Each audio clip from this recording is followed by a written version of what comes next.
Okay, welcome back to part 2 of Flaunt, where I have Flaunt magazine, right? And the theme is phone a friend. Again, you can see it by the bat symbol there, bat signal, I guess it is.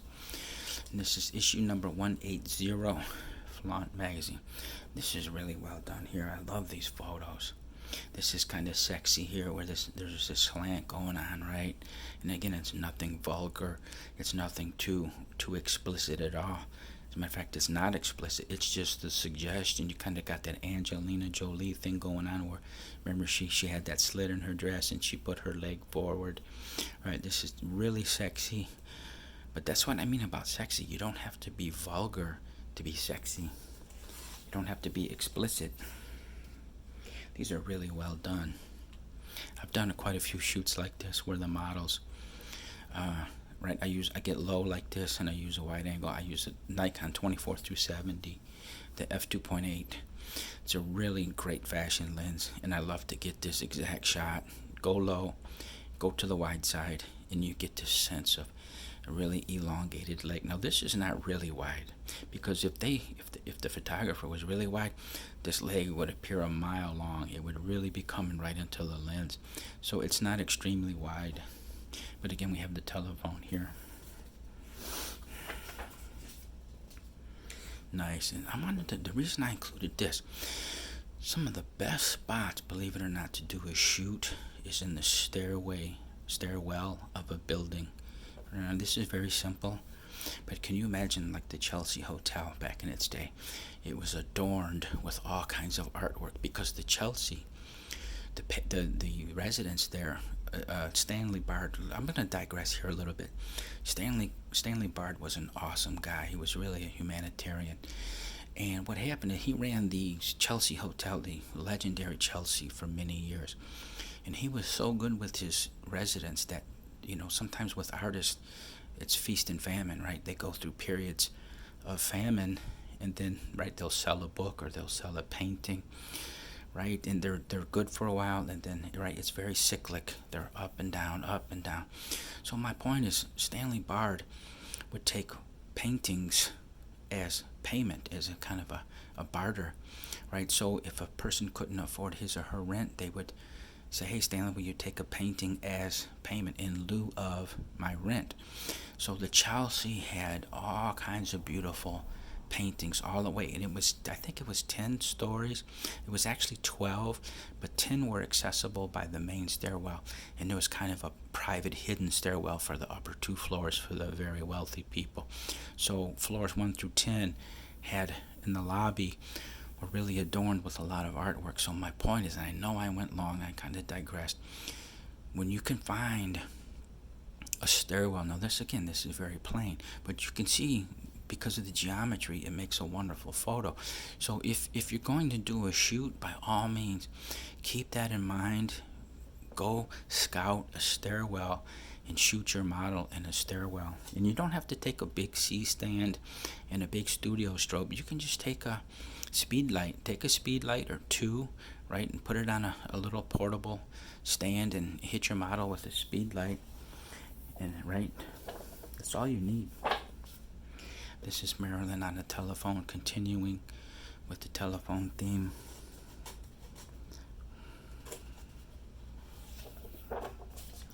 Another telephone. Right, I think this is the same one that was used at the beginning of the magazine. This reminds me, this really, if you can, again, I always love to do this. Take a minute to think of a famous series of photographs, okay? And this should, in a way, Richard Avedon, in 1986, he was commissioned by a museum in Texas, and it escapes me at the moment which museum. But they commissioned him to go out west and shoot a lot of these Western themes. So Avedon, right, it's kind of very reminiscent of that series he did in '86.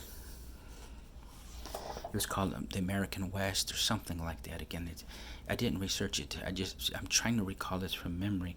But when you look at this, first thing in your mind, bam, Richard Avedon, The American West.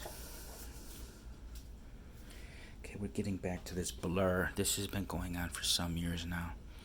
And again, this is so tired and so cliche, and it's horrible. I told you before, the last cliche, and I still see it in commercials, is this ridiculous, stupid hard hands, okay? My God, anybody, right?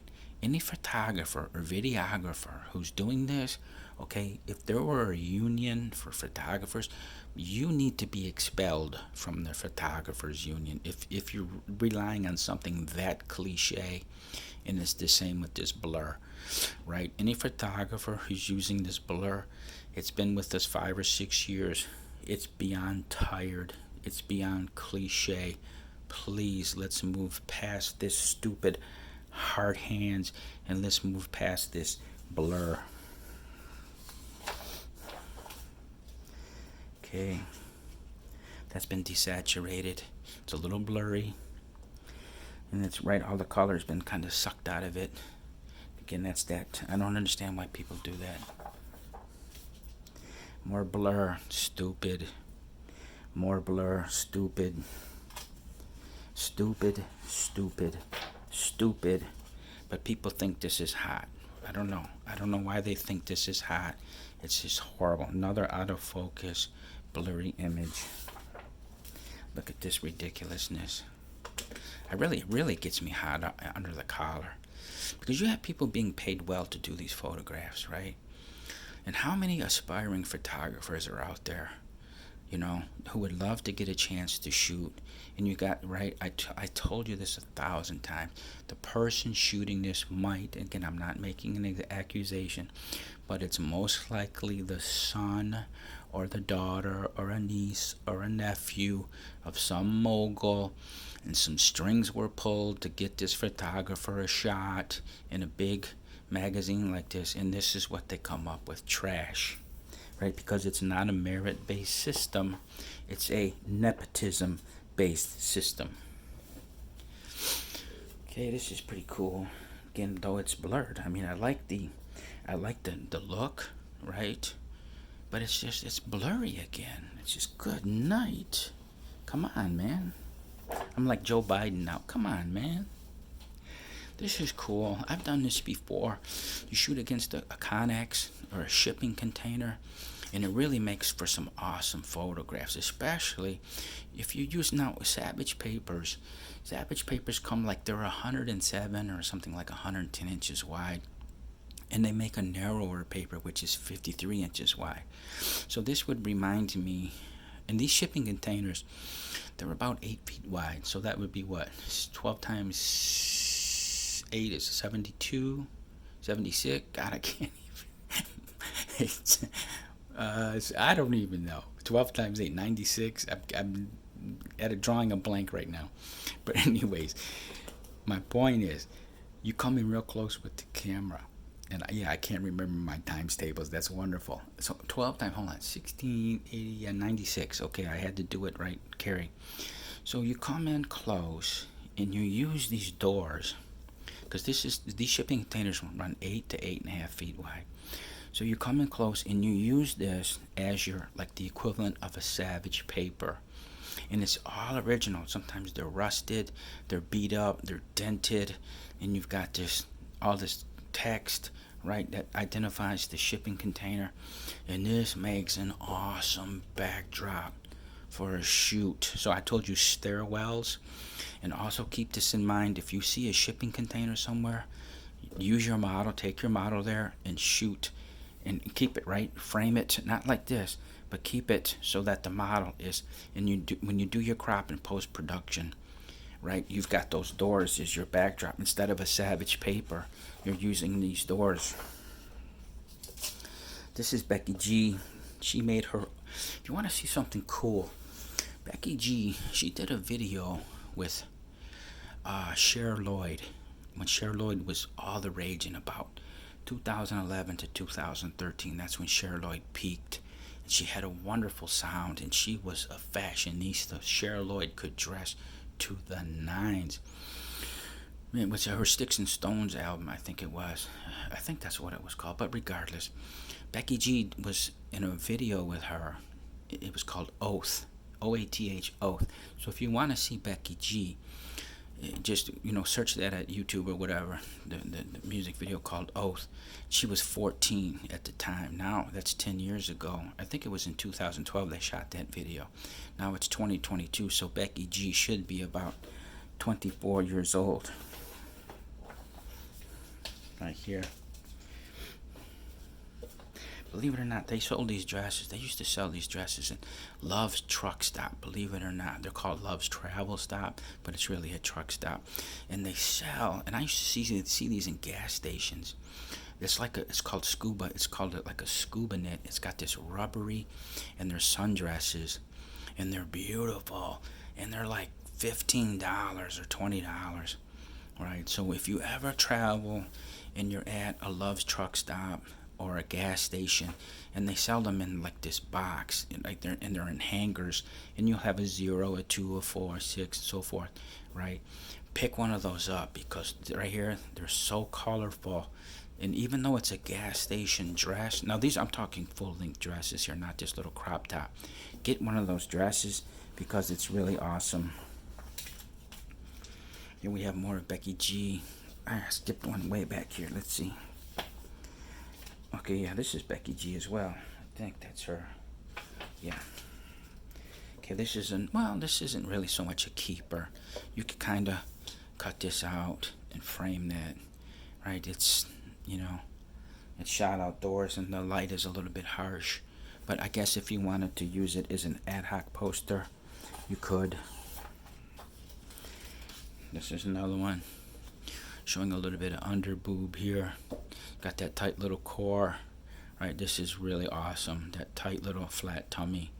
Like I don't know if she's a 0. She looks like she's not a 0. Maybe whatever size she is, dress size. You can see her core is so tight, like she does crunches and sit-ups, and that's awesome. That is super sexy. Okay, more Becky G. Yeah, see. These are both, see how it's unmarred, it's unmolested by text. So some of these we've seen so far, right? These are definitely, right? You can cut that out, use it as a poster. These, so this Flaunt magazine is all over it, man. I'm telling you, they're doing things that Harper's Bazaar and Vogue are not doing. And again, treating us to these poster type photographs. This is beautiful. Beautiful. Cut it out, hang it as a poster. More telephone.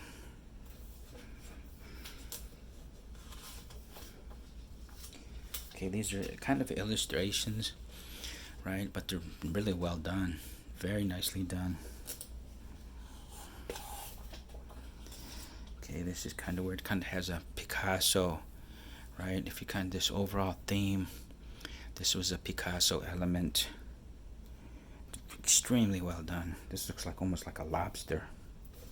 I don't know if it is, but again, more illustrations. The bullet bras, these were big in the 1950s.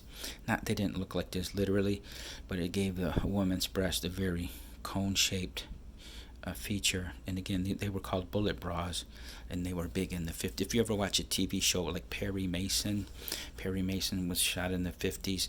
It has the women, they have that look because underneath their clothing was these bullet bras. Okay, more illustrations, more phone,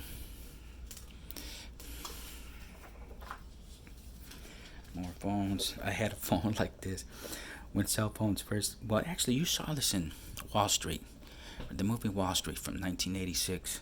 Michael Douglas is holding a phone like this. Now that's New York, that's Wall Street, okay? But I was living in Detroit at the time, and they didn't appear in Detroit until 6 years later.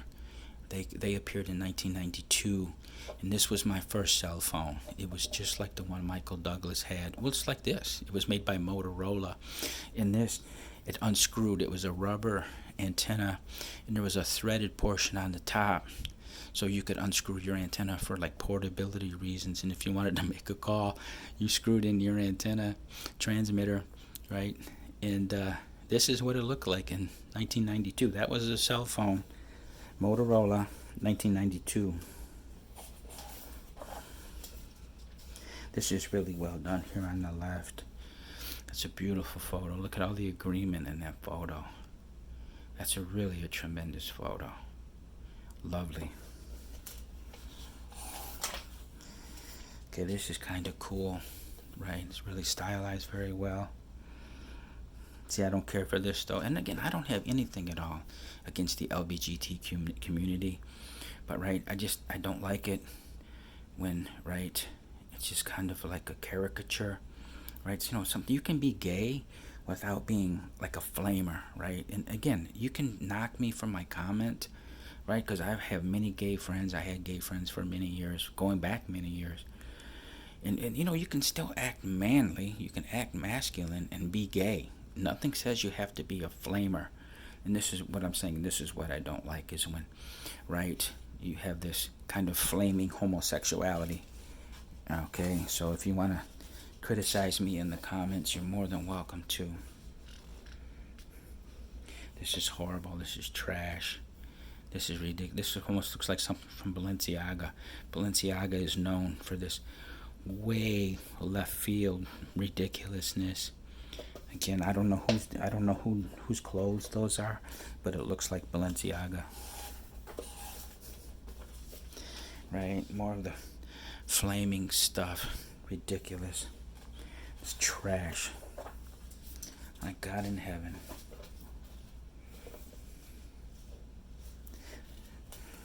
Another phone booth. This is cool. That's a cool. It looks like it's shot on a subway. And that's an older subway too, right?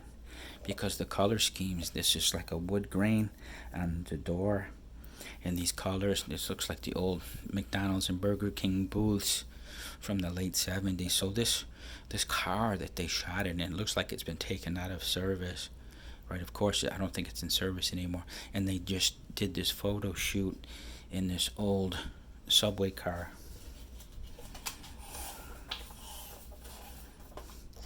Okay, more of the phone booth type look. Now that I don't think that could be real. It looks like they just, it could be, and that could be an existing phone booth, but it looks like they had somebody deliver that as a prop, right, to some street corner, and they did the shoot to make it look like it was a real functional phone. But again, I could be all wet. It could very much be a functioning payphone. Okay, this is the blur again. This is this dreadful blur that some idiot thinks looks good. Okay, more phones. Both people on cell phones.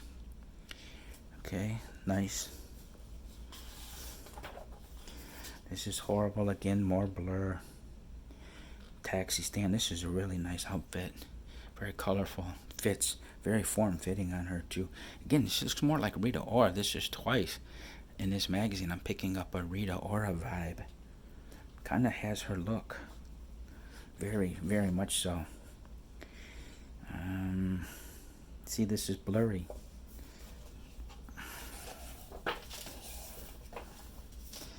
Okay, more smartphone.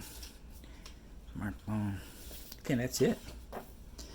This was cool. This looks like it was taken with a really wide angle lens, right? Because a wide angle, super wide, not fisheye. It's not so, but you can tell these walls. See that these, obviously the wall runs straight, but a wide angle will distort space, and you get these curvatures of what should normally be a straight line. So that's really well done. This is so artistic. Louis Vuitton. Isn't that cool? The way this wide angle has created these curves. It's beautiful. The colors are popping. That's really a tremendous photo. And the set designer, right, the fashion editor, the photographer, all these people, I talk about this again a lot of times, is synergy. And synergy is all synergy really means is the sum is greater than the whole. No, excuse me. The whole is greater than the sum of its parts. And when you get a team together like this, and all people, right, are just bam, they're on it, you get this masterwork like this. It's really an incredible photo. Okay, so there we have it. With part 1 and part 2, we're now at 50 minutes, 50 combined. And this is a wonderful magazine. Again, I'm not paid to say that. It's alright, please listen. Don't go there on me, okay? Flaunt magazine, number 180. Phone a friend. If you like this, I sure would appreciate a thumbs up. And I will see you in the next video.